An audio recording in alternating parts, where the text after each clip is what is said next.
कौन है अमेरिकी सॉलिसिटर जनरल बनी मथुरा श्रीधरन, बिंदी लगाने पर हो गई ट्रोल। भारतीय मूल की मथुरा श्रीधरन को ओहियो का 12वां सॉलिसिटर जनरल नियुक्त किया गया है। अटॉर्नी जनरल कार्यालय ने जब एक्स पर एक बयान में इसकी घोषणा की तो उन्हें काफ़ी ट्रोल किया जाने लगा। लोग सवाल उठाने लगे कि इस पद के लिए गैर अमेरिकी नागरिक को क्यों चुना गया। कुछ लोगों ने तो उनकी बिंदी की ओर इशारा करते हुए कहा, इसमें तो परमा डॉट यानी स्थायी पूर्ण विराम है।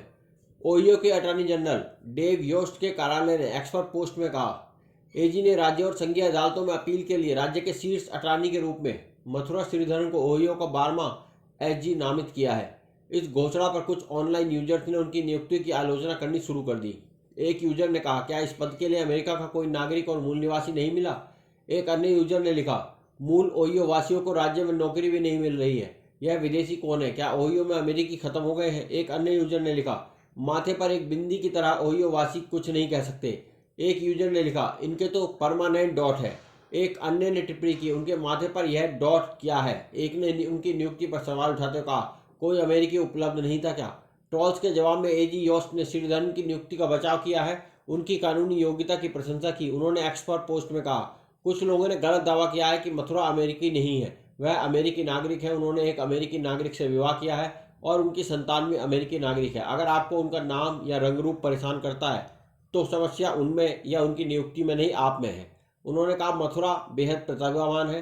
उन्होंने पिछले वर्ष स्कॉट्स में अपने मुकदमे जीते थे। जिन दोनों एसजी के अधीन उन्होंने काम किया उन दोनों ने उनकी सिफारिश की थी। जब मैंने उन्हें नियुक्त किया तो मैंने उनसे कहा कि मुझे उनके साथ काम करने की ज़रूरत है। उन्हें पदोन्नत करके मैं उत्साहित हूँ, वह ओहियो की अच्छी सेवा करेंगी। मथुरा श्रीधरन वर्तमान में ओहियो के सॉलिसिटर जनरल कार्यालय में डिप्टी सॉलिसिटर जनरल के पद पर कार्यरत है। वह ओहियो के 10वें अमेंडमेंट सेंटर की प्रमुख भी है। ओहियो सॉलिसिटर कार्यालय में शामिल होने से पहले उन्होंने जज स्टीवन जे मेनासी और जज डेबोरा ए बैट्स के court southern district of New York के लिए क्लर्क के रूप में काम किया था। 2018 में उन्होंने New York university school of law से जूरियस डॉक्टर जेडी की उपाधि प्राप्त की। उन्होंने मैसाचुसेट्स से इंस्टीट्यूट ऑफ टेक्नोलॉजी से इलेक्ट्रिकल इंजीनियरिंग और कंप्यूटर साइंस में मास्टर डिग्री प्राप्त की है। इसके अलावा उन्होंने एमआईटी से electrical engineering and computer science और अर्थशास्त्र में दोहरी नागरिकता प्राप्त की है।